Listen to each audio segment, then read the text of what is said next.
Hi guys, welcome back to Deepa D Vlogs. First time ನನ್ನ ಚಾನೆಲ್ನ ನೋಡ್ತಾ ಇದ್ರೆ ದಯವಿಟ್ಟು ಸಬ್ಸ್ಕ್ರೈಬ್ ಮಾಡ್ಕೊಳ್ಳಿ. ಇಂದು ನಾವು ಶ್ರೀರಾಮನ ಬಾಲ್ಯದ ಕಥೆಗಳನ್ನು ತಿಳಿದುಕೊಳ್ಳೋಣ. ಈ ಕತೆ ಭಕ್ತಿ, ವಿಧೇಯತೆ ಮತ್ತು ಧೈರ್ಯದ ಪ್ರತೀಕವಾಗಿದೆ.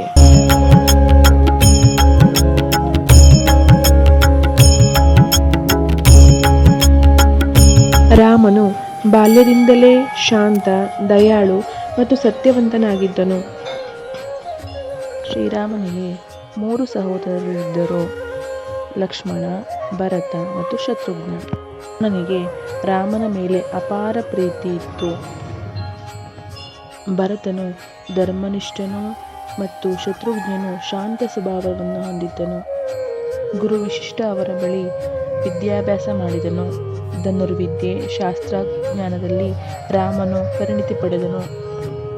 ಧನುರ್ವಿದ್ಯೆ, ಶಾಸ್ತ್ರಜ್ಞಾನ, ರಾಜ್ಯಕಾರ್ಯ ಎಲ್ಲದರಲ್ಲೂ ರಾಮನು ಮುಂಚೂಣಿಯಲ್ಲಿದ್ದನು. ಒಂದು ದಿನ ಮಹರ್ಷಿ ವಿಶ್ವಾಮಿತ್ರರು ಯಜ್ಞವನ್ನು ರಕ್ಷಿಸಲು ರಾಮ ಮತ್ತು ಲಕ್ಷ್ಮಣರನ್ನು ಕರೆದರು. ರಾಮನು ತಾಟಕ ಎಂಬ ರಾಕ್ಷಸಿಯನ್ನು ಸಂಹರಿಸಿ ಯಜ್ಞವನ್ನು ರಕ್ಷಿಸಿದರು. ಇದು ರಾಮನ ಮೊದಲ ಮಹಾಸಾಹಸ. ಮಹರ್ಷಿ ವಿಶ್ವಾಮಿತ್ರರು ಅವರ ಯಜ್ಞವನ್ನು ರಕ್ಷಿಸಿದ ನಂತರ ಅವರು ರಾಮ ಮತ್ತು ಲಕ್ಷ್ಮಣರನ್ನು ಮಿಥಿಲಾ ನಗರಕ್ಕೆ ಕರೆದೊಯ್ಯಲು ನಿರ್ಧರಿಸಿದರು. ಮಿಥಿಲಾಕ್ಕೆ ಹೋಗುವ ದಾರಿಯಲ್ಲಿ ರಾಮನು ಮಹರ್ಷಿ ಗೌತಮರ ಆಶ್ರಮಕ್ಕೆ ಬಂದನು. ಅಲ್ಲಿ ಶಾಪದಿಂದ ಕಲ್ಲಾಗಿದ್ದ ಅಹಲ್ಯೆ ಇದ್ದಳು. ರಾಮನ ಪಾದಸ್ಪರ್ಶದಿಂದ ಅವಳು ಮುಕ್ತಳಾಗಿ ತನ್ನ ಮೂಲ ಸ್ವರೂಪವನ್ನು ಪಡೆದಳು. ಇದು ರಾಮನ ಕರುಣೆ ಮತ್ತು ದೈವತ್ವದ ಮೊದಲ ದೊಡ್ಡ ಸೂಚನೆ. ಜನಕ ಮಹಾರಾಜನು ಮಿಥಿಲಾ ನಗರದಲ್ಲಿ ಆ ಯಜ್ಞವನ್ನು ನಡೆಸುತ್ತಿದ್ದರು. ಮಿಥಿಲಾ ಪ್ರಯಾಣದಲ್ಲಿ ರಾಮನು ಅನೇಕ ಆಶ್ರಮಗಳನ್ನು ಮತ್ತು ಋಷಿಗಳನ್ನು, ಪವಿತ್ರ ನದಿಗಳನ್ನು ಕಂಡರು. ಮಿಥಿಲಾ ನಗರವು ಅತ್ಯಂತ ಸುಂದರವಾಗಿತ್ತು. ರಾಜ ಜನಕನು ರಾಮನನ್ನು ಆತ್ಮೀಯವಾಗಿ ಸ್ವಾಗತಿಸಿದರು.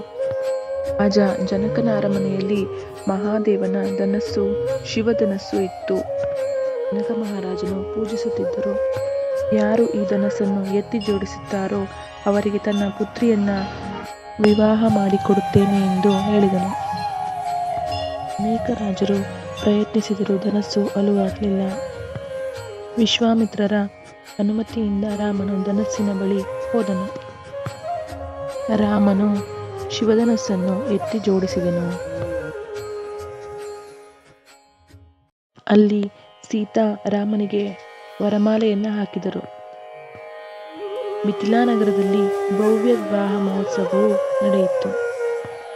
ಮಿಥಿಲಾದಲ್ಲಿ ಆ ದಿನದಿಂದ ರಾಮ ಸೀತಾರ ಜೀವನದಲ್ಲಿ ಹೊಸ ಅಧ್ಯಾಯ ಶುರುವಾಯಿತು. ರಾಮ ಮತ್ತು ಸೀತೆಯವರ ವಿವಾಹದ ನಂತರದ ಕಥೆಯನ್ನು ಮುಂದಿನ ವಿಡಿಯೋದಲ್ಲಿ ತಿಳಿದುಕೊಳ್ಳೋಣ. Thank you for watching. ಈ ವಿಡಿಯೋ ಇಷ್ಟ ಆಗಿದ್ದರೆ ಲೈಕ್ ಮಾಡಿ, ಶೇರ್ ಮಾಡಿ ಮತ್ತು ಕಮೆಂಟ್ ಮಾಡಿ.